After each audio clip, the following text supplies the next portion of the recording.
BRS ఫిరాయింపు ఎమ్మెల్యేల కేసుపై సుప్రీంకోర్టులో విచారణ వాయిదా పడింది. 2 వారాల తర్వాత తెలంగాణ స్పీకర్ గడ్డం ప్రసాద్ కుమార్ తన నిర్ణయాన్ని కోర్టుకు తెలపాలని ధర్మాసనం ఆదేశించింది.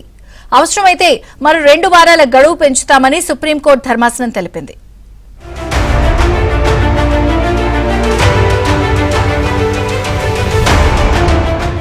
బీఆర్ఎస్ ఫిరాయింపు ఎమ్మెల్యేల కేసుపై సుప్రీంకోర్టులో విచారణ జరిగింది.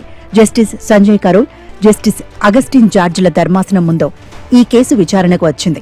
బీఆర్ఎస్ నుంచి ఫిరాయించిన 10 మంది ఎమ్మెల్యేల్లో ఇప్పటికే 7 ఎమ్మెల్యేల అనర్హతపై తెలంగాణ స్పీకర్ నిర్ణయం తీసుకున్నారని, మిగతా 3 ఎమ్మెల్యేలపై నిర్ణయానికి కొంత సమయం కావాలని స్పీకర్ తరపు న్యాయవాది కోరారు.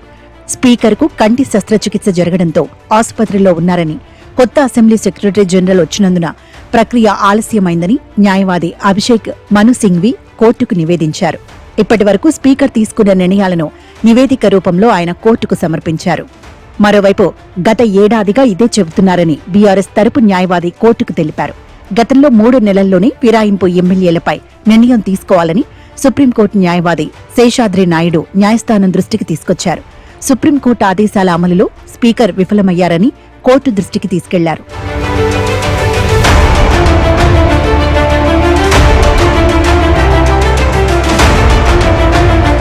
అటు 7 ఎమ్మెల్యేల అనర్హతపై స్పీకర్ నిర్ణయం తీసుకున్నారని, మిగిలిన 3పై నిర్ణయం తీసుకునేందుకు 4 వారాల సమయం కావాలని స్పీకర్ తరపు న్యాయవాది అభిషేక్ మను సింఘ్వి కోర్టును కోరారు.